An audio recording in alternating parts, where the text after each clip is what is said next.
आज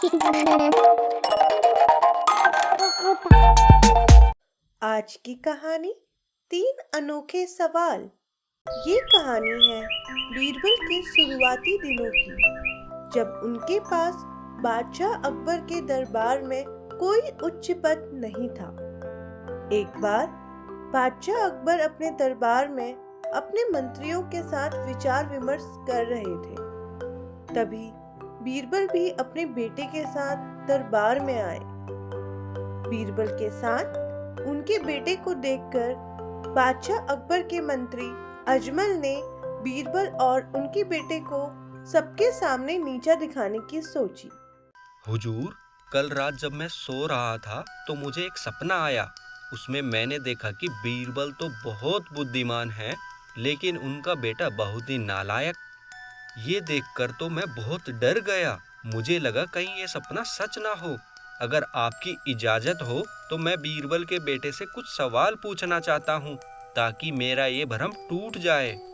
हाँ हाँ, क्यों नहीं। बीरबल का बेटा भी बीरबल की तरह बुद्धिमान ही होगा। बताओ, क्या सवाल हैं तुम्हारे?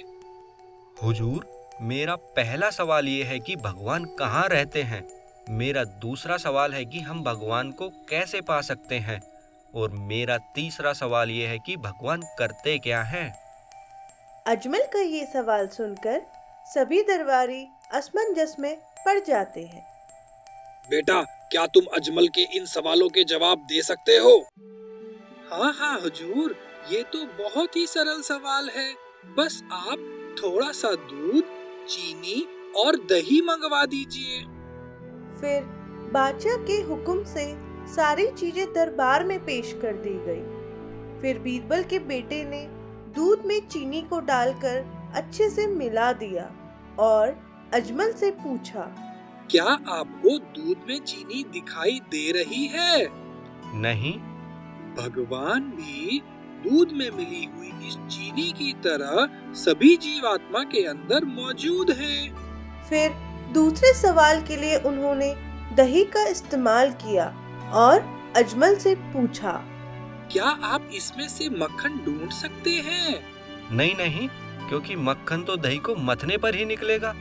आप बिल्कुल सही कह रहे हैं। ठीक इसी तरह अपने हृदय के मंथन से हम भी भगवान को पा सकते हैं। और आपके तीसरे सवाल का जवाब यही है कि जो व्यक्ति दूसरों का बुरा करता है या उसको नीचा दिखाने की कोशिश करता है, तो भगवान अदृश्य रूप में उसके कर्मों का फल जरूर उसको देते हैं, चाहे वो कोई राजा हो या फिर कोई आम आदमी।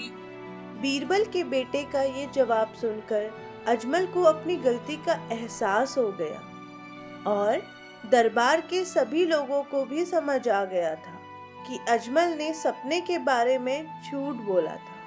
बीरबल, तुम तो बहुत सौभाग्यवान हो।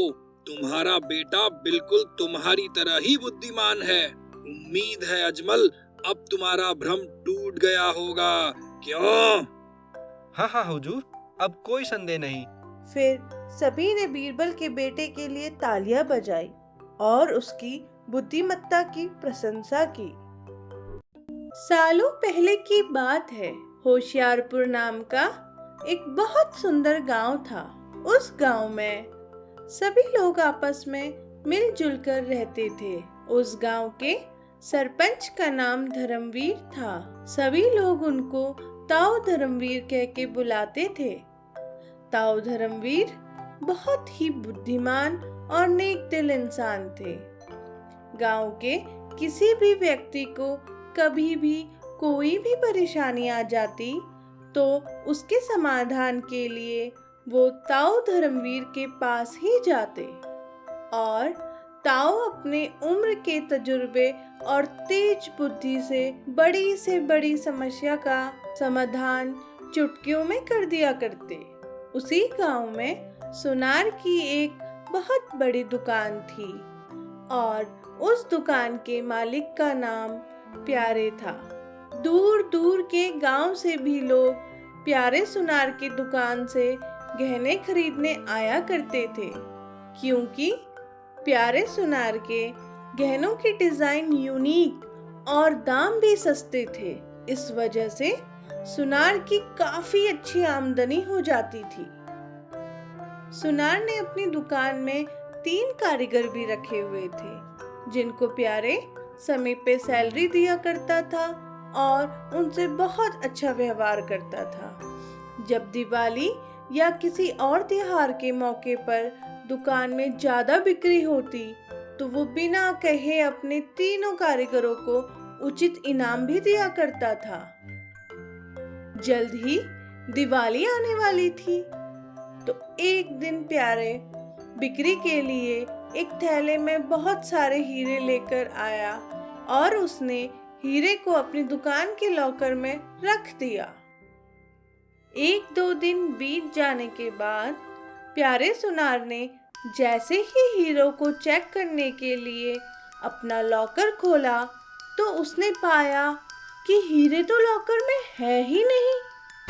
हीरे नहीं मिलने से प्यारे सुनार एकदम सन्न रह गया, मानो उसके पैरों तले जमीन ही खिसक गई हो।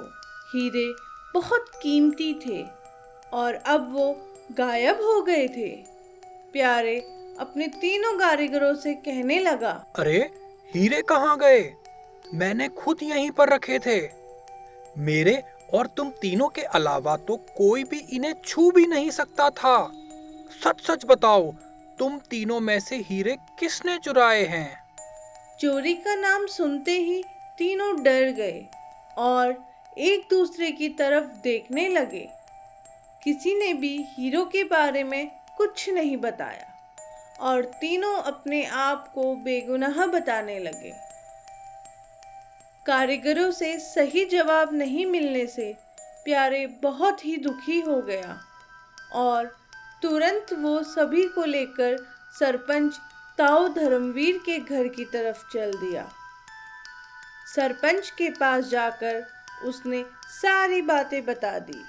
प्यारे की बात सुनकर सरपंच ने एक तरकीब लगाई और कुछ देर बाद उसने सभी कारीगरों को एक एक करके कमरे में बुलाया और उनको सभी को एक एक छड़ी दी और छड़ी देकर उनको समझाया कि देखो भाई, ये एक जादुई छड़ी है और आज के लिए इसको अपने पास रखना तुम लोग, और कल लाकर मुझे वापस कर देना। जिसने भी चोरी की होगी उसकी छड़ी 1 इंच बढ़ जाएगी। फिर तीनों कारीगर छड़ी लेकर वहां से चले गए। तीनों कारीगरों में एक कारीगर जिसका नाम कल्लू था, दरअसल असली चोर तो वही था। उसने सोचा ऐसे तो मैं पकड़ा जाऊंगा। उसने पकड़े जाने से बचने के लिए छड़ी को 1 इंच काट दिया। उसको लगा कि अब छड़ी जैसी थी वैसी ही रहेगी और अगले दिन सभी छड़ी लेकर ताऊ धर्मवीर के पास गए। ताऊ ने सभी की छड़ी ली और देखा कि कल्लू की छड़ी बाकी छड़ी से छोटी है। ये देखते ही वो समझ गए और कहने लगे, ये कल्लू ही चोर है, इसने ही चुराए हैं सारे हीरे। अपना नाम सुनते ही कल्लू भी समझ गया कि अब तो पकड़ा गया। आखिरकार उसने अपना अपराध स्वीकार किया। फिर सभी ने मिलकर उसकी धुनाई की और जेल भेज दिया। इस तरह ताऊ धर्मवीर ने अपनी बुद्धिमानी से असली चोर को पकड़ा और प्यारे सुनार के हीरे भी मिल गए। अगर आपको हमारी ये कहानी अच्छी लगी तो जल्दी से इस वीडियो को लाइक कर दो और हाँ, चैनल को सब्सक्राइब करना तो आप बिल्कुल भी मत भूलना। तभी तो रोज आप हमारी अच्छी अच्छी कहानियाँ सुन पाएंगे।